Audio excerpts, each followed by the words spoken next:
আসসালামু আলাইকুম রহমতুল্লাহি ওয়া বারাকাতুহু। বিসমিল্লাহির রহমানির রহিম। আলহামদুলিল্লাহ ওয়াসসালাতু ওয়াসসালামু আলা রাসূলিল্লাহ। তো আমরা নতুন একটা মাসআলা সম্পর্কে আমরা জানব। সর্বপ্রথম জানব, কারো যদি ছোট সন্তান মারা যায় তাদের ফজিলত কি? তাদের ফজিলত কি? তো ফজিলত পাওয়ার জন্য কিছু শর্ত আছে। আবার কি আছে? সেটা হলো ধৈর্য ধারণ করা, তাকদীর মেনে নেওয়া। তো অনেকে আছে অনেকদিন বিলাপ করার পরে ধৈর্য ধরতে হবে, ধরলাম। আছেন অনেকেই, জীবনে কখনো দান খরচ করে না, জুতা চুরি গেছে দান করে দিলাম। আছেন অনেকেই। এরকম মানুষ দান খরচ, আর উনি একই রকম প্রায়। রাসূল সাল্লাল্লাহু আলাইহি সাল্লাম বলছেন, যাদের ছোট সন্তান মারা যাবে যদি ধৈর্য ধারণ করে, তারা জাহান্নাম থেকে বাঁচার জন্য ঢাল স্বরূপ হয়ে যাবে। তার জন্য পিতামাতা ধৈর্য ধারণ করতে হবে। অনেকে আছে, আল্লাহ কি আমার ছেলেটাই দেখলো আর কারা দেখলো না, আল্লাহকে গালি গালাজ দিয়ে শেষ পর্যন্ত বলছে যে আল্লাহর ধন আল্লাহ নিচ্ছে, তাই না? আরো অনেক ফজিলতের কথা বলা হয়েছে। তো আমরা ধৈর্য ধারণ করব এবং এর ফজিলত, এর সওয়াব আল্লাহর কাছে আমরা কামনা করব। বড় একটা ফজিলত। আর কিছু মাসাইল সম্পর্কে আমরা আলোচনা করব। সেটি হলো,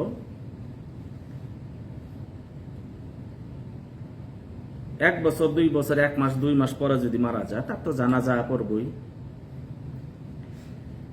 এখন যদি মৃত বাচ্চা প্রসব হয়, অপারেশন করেই হোক আর সাধারণভাবেই হোক, কিছু মাসআলা রয়েছে। মাসআলা এখানে 3টি বিষয়। কয়টি? একটি বিষয় হলো তার নাম রাখা হবে কি। 2 নম্বর মাসআলা হলো তার আকিকা করতে হবে কি। 3 নম্বর মাসআলা হলো তার জানাজা পড়তে হবে কি হবে না। কয়টি মাসআলা? 3টি সম্পর্কে আমরা জানব। 1 নম্বর হলো, আমাদের সমাজে যেটা প্রচলিত, বাচ্চা হওয়ার পরে যদি কান্না করে অথবা শরীরের কিছু যদি ঝাঁকুনি দেয়, বোঝা যায় যে জীবিত জীবন ছিল, তার জানাজা পড়া হয়। আর যদি এরকম না হয়, তার জানাজা পড়া হয় না। অনেক জায়গায় নামও রাখা হয় না এবং কুরবানিও করা হয় না। তো এটা নিয়ে ইখতিলাফ রয়েছে, মতভেদ রয়েছে।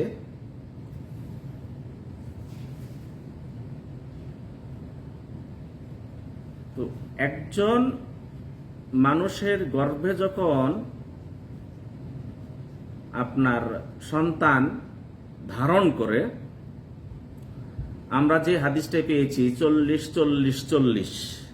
40 দিনে কি থাকে, 40 দিনের পর আবার কি হয়, এবং আর 40, 340 120, কয় মাস হলো?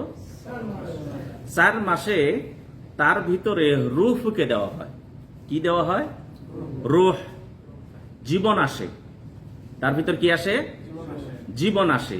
জীবন আসার পর সে একজন মানুষ। জীবন আসার পরে কি সে একজন মানুষ। এখন 4 মাস পূর্ণ হওয়ার পরে যদি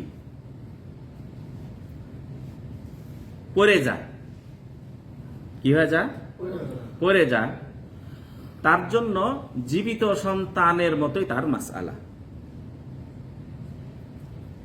আবার আরেকবার বলছে না, 4 মাস না, আপনার পূর্ণ হয়েছে সন্তান।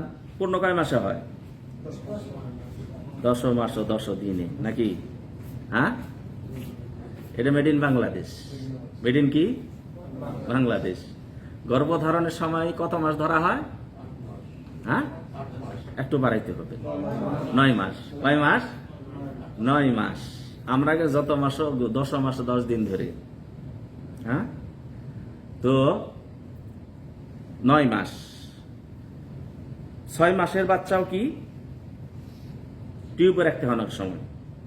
এটা পরিস্থিতি অনুযায়ী তার মায়ের গর্ভে কিভাবে ছিল, গর্ভে আল্লাহ তাআলার শক্তি এটা।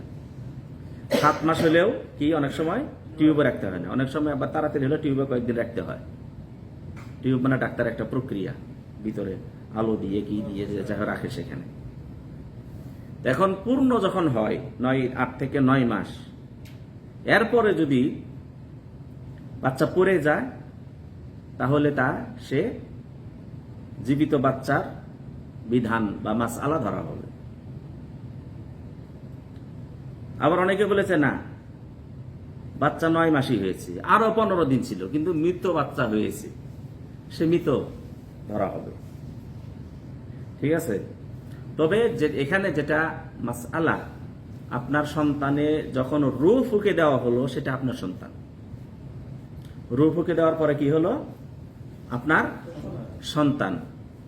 এই সন্তানও আপনার জন্য কিয়ামতের দিন জাহান্নাম থেকে ঢাল স্বরূপ হয়ে আসবে, আপনার জন্য সুপারিশ করবে।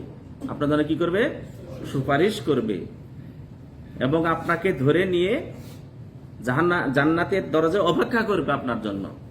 আপনি যেখানে আছেন সেখান থেকে আপনার হাত ধরে জান্নাতে নিয়ে চলে যাবে। এগুলি ফজিলত রয়েছে। তো যখন রূহ ফুঁকে দেওয়া হলো, রূহ ফুঁকে দেওয়ার পরেই মাসআলাগুলি বর্তাবে। এটা হলো। এখন আপনি এবং আমি যদি মনে করি যে যখন রূহ ফুঁকে দেওয়া হল সে আমার সন্তান, তার কাছে আমি এই আশাগুলি রাখবো, কি রাখবো? তার কাছে এই 4 মাস পরেই কি হলো? বাচ্চা পড়ে গেছে। কি হয়েছে? বাচ্চা পড়ে গেছে। তো এই বাচ্চার কাছে আমি এই মহা একটি বড় একটি ফজিলত আল্লাহর কাছে আমি কি রাখবো? আশা রাখবো। কি বলেন? এটাই হলো আপনার জন্য আমার জন্য উত্তম বিষয়। আপনার জন্য আমার জন্য কি উত্তম বিষয়। তবে সমস্যা হয়ে গেল আমাদের দেশে, মানে মৃত্যু হয়েছে অথবা জীবিতই হয়েছে, কান্নাও করেনি, মানে নড়েও নেই। ঠিক আছে, তাকে কি করা হয়? কবরস্থ করা হয়, কিন্তু জানাজা পড়া হয় না। এবং জানাজা যার জন্য পড়বো তার জন্য দোয়া করা। কি করা? দোয়া করা। আর একটা মাসআলা আসি। 3টা মাসআলা হয়েছে তো নাকি? একটা হয়েছে, কোনটা কোনটা হয়নি? সালাত আদায় করা হবে কিনা নাকি? আকিকা। আকিকা। এখন আপনি যেটা ধরবেন নাম রাখা, নামও রাখবেন। যদি জীবিত মনে করেন, জীবিত যখন 6 মাস পরে কি জীবিত, মানে 4 মাস পরেই জীবিত বাচ্চা, সেটা আপনার বাচ্চা, তখন আপনি নাম রাখবেন। কি করবেন? নাম রাখবেন, আকিকা দিবেন, এবং জানাজা যদি মৃত্যু হয়। ঠিক আছে। তো আরেকটা মাসআলা হলো, সেটা আমরা আসছি, ইব্রাহিম আলাইহিস সালাতু ওয়াস সালামের সাথে সাক্ষাৎ হলো মেরাজের দিন, ইসরা এবং মেরাজের দিন রাত্রিতে দেখা হলো। কার সাথে? ইব্রাহিম আলাইহিস সালাতু ওয়াস সালামের সাথে। তার সাথে ছিল ছোট ছোট বাচ্চারা। কারা ছিলেন? ছোট ছোট বাচ্চারা। কারা? তারা ছিল মুসলমানদের ছোট ছোট, যারা ছোটকালে মারা গেছে। কার সাথে? ইব্রাহিম আলাইহিস সালাতু ওয়াস সালামের সাথে। তো এই নিয়ে ইখতিলাফ করেছেন যে যারা সাবালক হওয়ার পূর্বেই মারা যাবে, মানে কিরামান কাতিবিন, তাদের জন্য নিযুক্ত করা হয়নি, তার নেকি অথবা গুনাহ লেখা শুরু হয়নি। 3 জনের লেখা হয় না। কয়জনের? 3 জনের। বাচ্চা যতক্ষণ পর্যন্ত সাবালক না হয়, পাগল যতক্ষণ পর্যন্ত হুঁশ ফিরে না আসে, আর ঘুমন্ত ব্যক্তি যতক্ষণ পর্যন্ত জাগ্রত না হয়, এই 3 ব্যক্তি কি লেখা হয় না? গুনাহ লেখা হয় না। তো যারা সাবালক হওয়ার পূর্বেই মৃত্যুবরণ করবে তারা জান্নাতি নাকি জাহান্নামী? রাসূল সাল্লাল্লাহু জিজ্ঞাসা করা হলো, ইয়া রাসূলুল্লাহ, যারা ছোটকালে মারা যাবে তাদের বল তারা জান্নাতি। তারা কি? জান্নাতি। বলছে তারা যারা কাফেরদের যদি মারা যায় তারাও জান্নাতি। ইখতিলাফ আছে। কেউ বলেছেন শুধু মুসলমানদের বাচ্চারা জান্নাতি আর অমুসলিমদের বাচ্চারা জাহান্নামী। কেউ বলছে না, সবাই জান্নাতি। আবার কেউ বলছে না, তাদের কি আমল করত আল্লাহ তাআলা ভালোই জানেন, আল্লাহ তাআলা ভালোই জানেন, সেই অনুযায়ী তাদেরকে জান্নাত এবং জাহান্নাম দেওয়া হবে। কেউ বলছে না, তাদেরকে কিয়ামতের দিন মানে হাসরের দিন পরীক্ষা করা হবে, বলবে তোমরা সবাই জাহান্নামী। যারা দৌড় দিবে জাহান্নামের দিকে তাদেরকে জান্নাত দিবেন, আর যারা বলবে যে আমরা তো কিছুই জানলাম না, কিছু আমলও করার সুযোগ কেন জাহান্নামে যাব, তাদেরকে আল্লাহ জাহান্নামে দিবেন। এই বিষয়টা কাদের জন্য করবেন? অনেকে বলছেন কাফেরদের বাচ্চাদের করবেন, মুসলমানদের বাচ্চা প্রথমেই জান্নাতি। আবার অনেকে বলছেন না, সবার জন্য এই পরীক্ষা করা হবে। ইখতিলাফ আছে, ইখতিলাফ আছে, সেই সম্পর্কে আমরা জানলাম। তবে যেটা সহিহ মত সেটা হলো সাবালক হওয়ার পূর্বে সবাইকে আল্লাহ তাআলা জান্নাত দান করবেন। ঠিক আছে? তো যদি শিশু বাচ্চার জানাজা কেন করা হয়? শিশু বাচ্চার জন্য যখন জানাজার আলাদা একটা দোয়া আছে, কয়েকটা দোয়া আছে, আলাদা দোয়া আছে।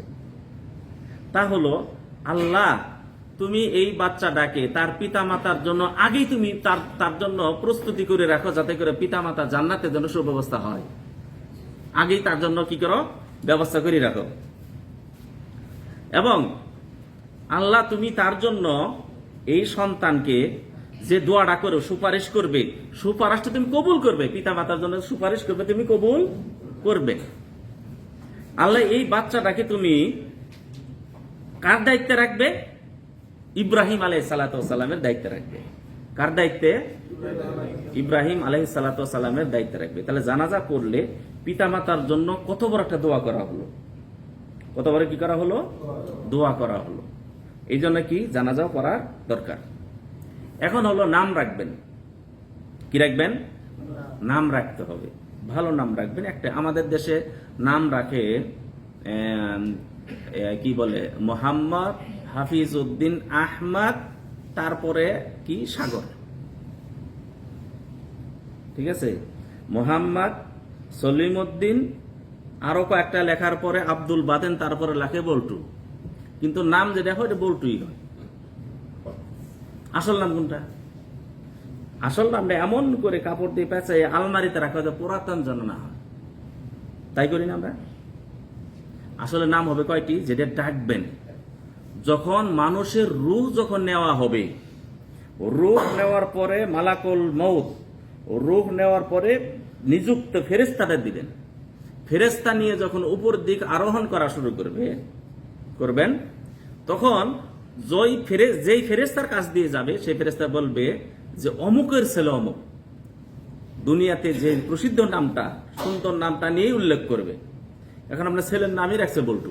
বল্টু কি নাম বলবে? এবং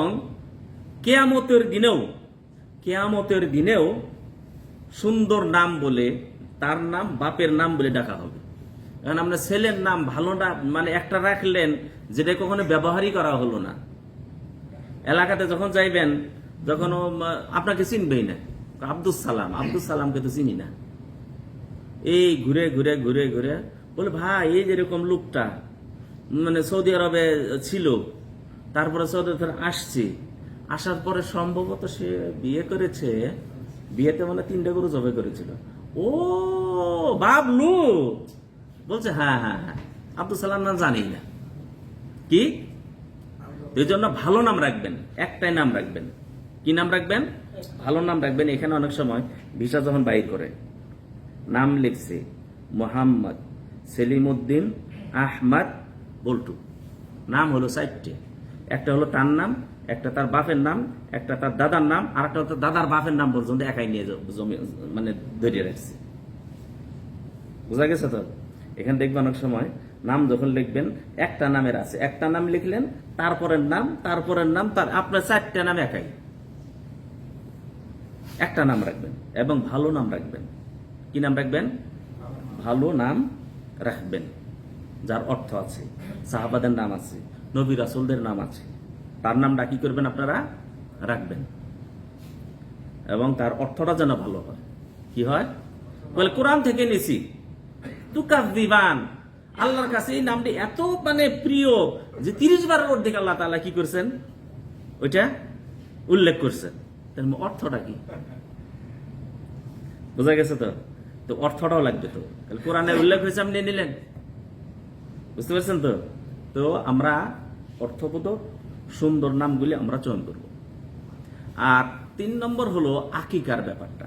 যদি রূহ ফুঁকে দেওয়া হয় আর আকিকাটা আপনার সন্তান আপনার জন্য সুপারিশ করবে, তাহলে আকিকা দিলে মানে আর না হইলে সে ঝুলন্ত অবস্থায় থাকে। আপনার সন্তান কি অবস্থায়?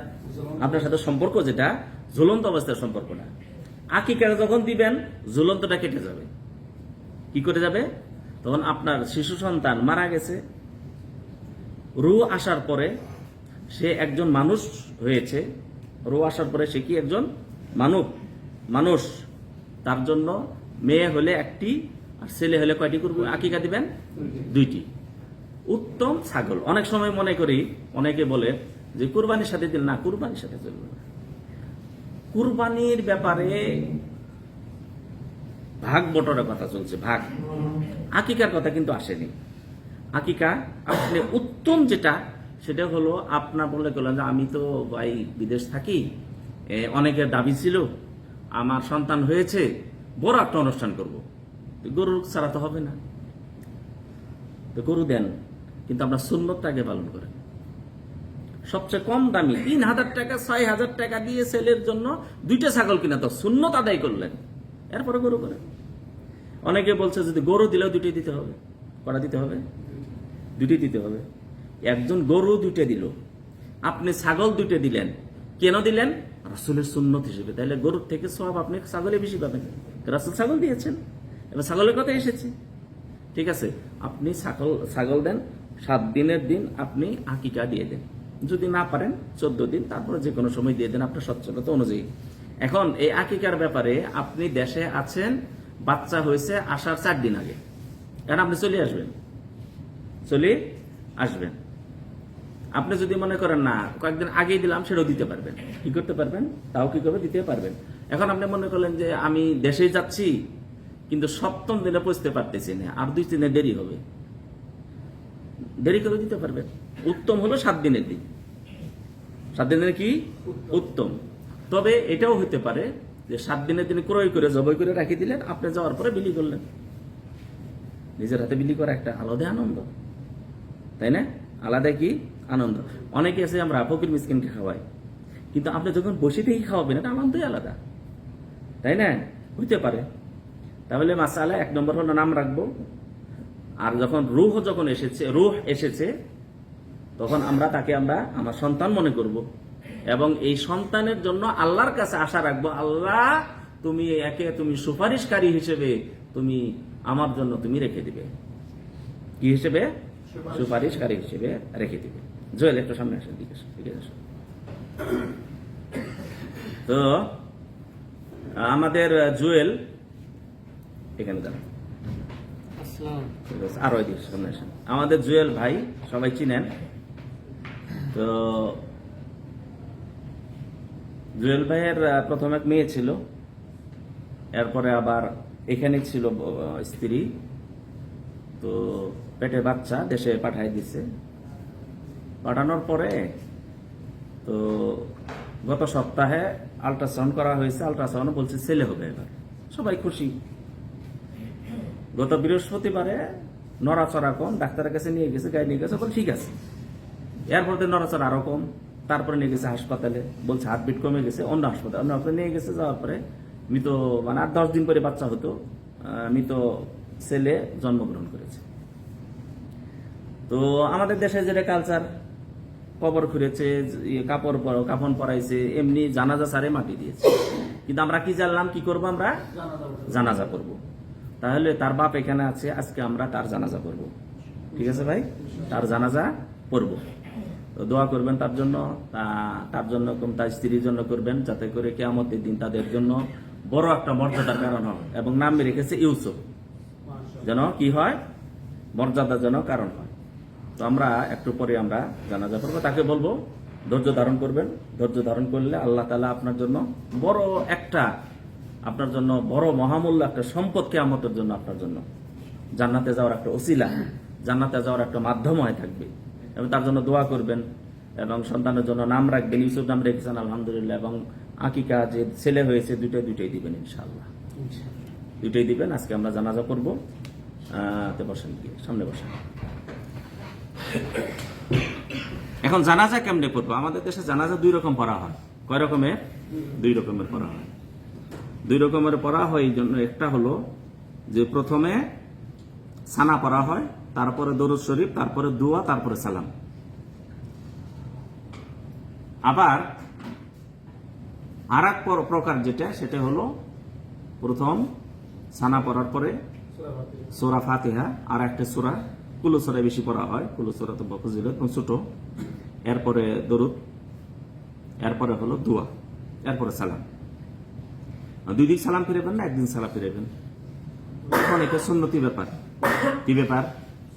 এটা নিয়ে আবার কেউ পারি করেন না। আপনারাও ঠিক আছে, আমরা ঠিক আছে, আমরা তো এটাই আমরা মানছি নাকি? কি বলেন? কেউ বলছে ওজুর ফরজ 8টা এই কারণে, ঠিক আছে। কেউ বলছে 4টে, ঠিক আছে না? বুঝা গেছে তো? আলোচনা করে মনে আছে আপনাদের? ওজু আল্লাহ তাআলা বলছেন ফাকসিলু মুখ ধৌত করো, হাত ধৌত করো, মাথা মাসাই করো, পা ধো, 4টা। আল্লাহ তাআলা তরতিব সহকারে করেছেন, করা হলো 5টা। তরতিব সহকারে কি কয়টা? 5টা। আবার আল্লাহ তাআলা একসাথে করতে বলছেন। খাওয়া দাওয়ার আগে মুখ ধুলাম, খাওয়ার পর আবার কি পা ধুবো না, হবে না, সাথে সাথে দিতে হবে। তাহলে তার হলো কি 6টা। ওই 6টাও ঠিক আছে। আপনি বলছেন কোরআন 4টা, বলছে ঠিক আছে 4টি। আপনি বলছেন 5টা, 5টাও ঠিক। আপনি বলছেন 6টা, 6টাও ঠিক। কারোর সাথে কোনো ঝগড়া নেই, আছে? তো রাসূল সাল্লাল্লাহু আলাইহি ওয়াসাল্লাম এক সাহাবা, তিনি সূরা ফাতিহা জোরে পড়লেন। জানাজা শেষ করে বললেন, জোরে কেন পড়লাম জানো সূরা ফাতিহাটা? বলছে কেন? যাতে করে তোমরা জানো সূরা ফাতিহাটা পড়াটা সুন্নত, রাসূল পড়েছেন, তার কাছ থেকে শিখেছে, এই জন্য জোরে পড়লাম, তোমরাও যেন বুঝতে পারো, জানতে পারো। ঠিক আছে? তাহলে এখন আমরা আমাদের ইউসুফ বিন ফেরদৌস জুয়েল, তার আমরা জানাজা করব এবং তারপরে আমরা অন্য আলোচনা সময় থাকলে করব। এখন আমরা জানাজা করব। যাদের ওযু সবার আছে তো নাকি? যাদের ওযু ওযু করে আসেন, যাদের ওযু নাই ওযু করে আসেন, ওযু যাদের নেই ওযু করে আসেন। আরেকটা বিষয়, জানাজা পড়ার সময় স্যান্ডেল পায়ে দিয়ে পড়বো নাকি স্যান্ডেল খুলবো? ওযু আছে? আচ্ছা জি, শুনেন, জুতা পায়ে দিয়ে সালাত আদায় করা যে সুন্নাত জানেন আপনারা? হ্যাঁ হ্যাঁ, রাসূল সাল্লাল্লাহু আলাইহি ওয়াসাল্লাম একদিন সালাত আদায় করলেন। কি করছিলেন? সালাত আদায় করছিলেন। সালাতের মাঝখানে তিনি জুতা খুলে ফেললেন। সাহাবারা কি করলেন? খুলে ফেললেন। সালাতের পরে বললেন যে তোমরা কেন জুতা খুলেছ? বলছে আপনি খুলেছেন, আমরাও খুলেছি। বলছে আমার পায়ে, আমার জুতাতে একটু ময়লা ছিল। জিবরাইল আলাইহিস সালাম কি বললেন এসে? আপনার পায়ের জুতাতে একটু ময়লা আছে, খুলে ফেলেন। তো আমরা কি করলাম? জুতা খুলে ফেললাম। আমি এই জন্য খুলে ফেলেছি। জুতা পায়ে দিয়ে তারা সালাত আদায় করতেন। এবং রাসূলুল্লাহ সাল্লাল্লাহু আলাইহি ওয়াসাল্লাম বলছেন, তোমরা যখন হেঁটে আসবে, আসার পরে যে জুতা দেখবে যদি ময়লা থাকে তে মুছে ফেলবে জুতাটা, তারপরে জুতাতে তোমরা সালাত আদায় করবে। এখন আমরা অনেক সময় জুতা রেখে পায়ের উপর বসি অথবা জুতা খুলে রাখি। জুতা যদি ময়লা না থাকে, ওর ভিতরে সালাত আদায় করা, পরে সালাত আদায় করা যাবে কিনা? জানাজার নামাজ পড়া যাবে কিনা? হ্যাঁ জি, কিন্তু আবার এই মাসআলাটা কি এমন জায়গায় প্রয়োগ করেন না, প্রয়োগ করতে গেলে অবস্থা খারাপ হয়েছে। কি করেন? সেখানে খুলেই পড়েন। বুঝা গেছে তো? হ্যাঁ, বলছে কি বেয়াদব, সালাতের মতো একটা জায়গা যেটা আল্লাহর সাথে থাকা, জুতা পরে যাইবে বলে, তো ওখানে বাদ দেন। যেখানে অনেক সময় আছে, যেখানে ভক্তি যেখানে অন্ধ, দলিল সেখানে অচল। ভক্তি যেখানে অন্ধ, দলিল সেখানে কি অচল, দলিল দিয়ে কাজ হবে না। ঠিক আছে? তাদেরকে আস্তে আস্তে বুঝাইতে হবে। কি করে বোঝাতে হবে? আস্তে আস্তে বুঝাইতে হবে। এখন যদি তাদেরকে যদি একদিনই বুঝাইতে যান তাহলে কি সমস্যা? যাই হোক, আল্লাহ জি হ্যাঁ, আমি বললাম যেটা কি বলেছি সুন্নত, এটা ফরজ না, ওয়াজিব না। ঠিক আছে, এখানে একদিকে ফেরে, আমাদের দেশে দুই দিকেই ফেরে। এখন এই একদিকে ফেরাটা প্রয়োগ করতে গিয়ে ওখানে আবার আর এক দিকে সৃষ্টি করেন না। ঠিক আছে, হ্যাঁ, আজকে আমরা সবাই আপনার এখানে অনেকে সালাত আদায় করেন না নাকি? জানাজা সালাত অনেকে পড়েন নাই, অনেকে আছে পড়েন নাই, তারা জানে না। তারা জানে দুই দিকেই, তারা জানে কি দুই দিকেই, দুই দিক ফিরলেও সমস্যা নাই, আর একদিক ফিরলেও সমস্যা নাই, দুটাই ঠিক আছে। ঠিক আছে, তাহলে এখন আমরা জানাজা সালাত আদায় করবো। সবাই উজু করে আসুক। আল্লাহ তাআলা আমাদের সবাইকে তৌফিক করেন। যাদের ছোট সন্তান মারা গেছে তারা যেন এই সৌভাগ্য যেন আল্লাহ তাআলা তাদেরকে দান করেন। বিশেষ করে আমাদের ফেরদৌস জুয়েল ভাইয়ের আল্লাহ তাআলা আমাদের সবাইকে তৌফিক দেন। আসসালামু আলাইকুম ওয়া রাহমাতুল্লাহ। জুতা যদি কারো যদি ময়লা থাকে, ঠিক আছে, জুতা পাইলে তো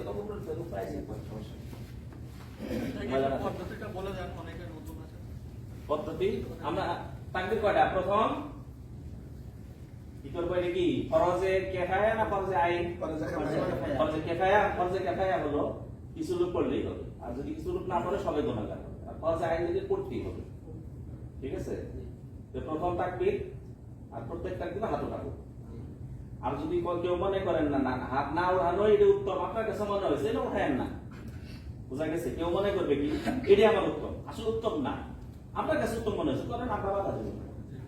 ঠিক আছে, তো প্রথম তারপরে আমরা কি হাত উঠাবো, প্রথম তাকবীরে আমরা কি করবো, তারপরে আরেকটা সূরা ইখলাস, এরপরে দেওয়ার পরে দরুদ শরীফ পাঠ করব, এরপরে দেওয়ার পরে মায়ের জন্য দোয়া করব, এবং আরেকটা দোয়া করব বাচ্চা মারা গেলে তার পিতা মাতার জন্য। হে আল্লাহ, এই সন্তানকে তুমি তার জন্য, তার পিতা মাতার জন্য কিয়ামতের সুপারিশ করে এবং দোয়া কবুল করার মতো দোয়া যেন কবুল হয় সেই সন্তান হিসেবে, এবং এই সন্তানের মাধ্যমে যেন পিতা মাতার কি বলে নেকি যেন ভারী হয়। আল্লাহ, এই সন্তানকে তুমি কার কি ফালাতে রাখো? ইব্রাহিম আলাইহিস সালামের কি ফালাতে রাখো। এই দোয়া বিলো। ঠিক আছে, শুরু করি নাকি? কার জানাজা? ইউসুফ। কার ছেলে? ফেরদৌসের ছেলে। আল্লাহু আকবার।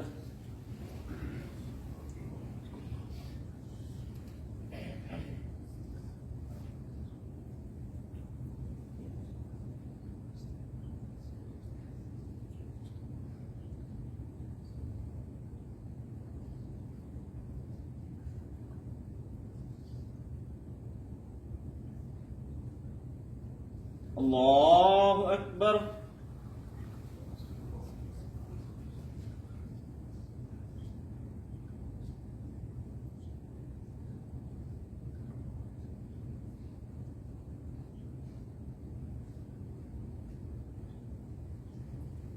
আল্লাহু আকবার।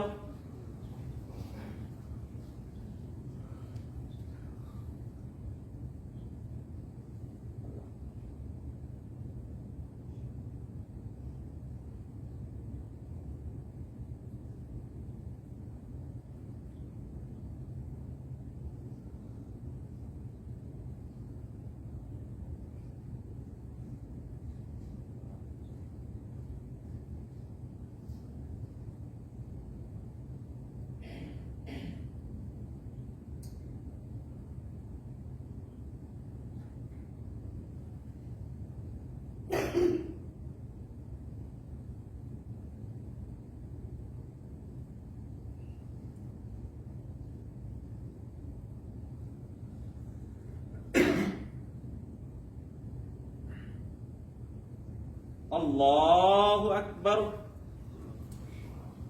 আসসালামু আলাইকুম ওয়া রাহমাতুল্লাহ। আসসালামু আলাইকুম ওয়া রাহমাতুল্লাহ। জানাজার পরে আমরা অনেক সময় মনে করি যে লবণ বা চিনি যত দিই তত ভালো, তা না। রাসূলের পদ্ধতি রাসূলুল্লাহ সাল্লাল্লাহু আলাইহি ওয়াসাল্লাম তার যখন জানাজা করার পরে বলছে যে তোমরা তার জন্য দোয়া করো, যে যেন সাবিত থাকে ঈমানের উপরে। ঠিক আছে, আল্লাহুম্মা সাব্বিত, এই দোয়াটা করতে বেশি বেশি।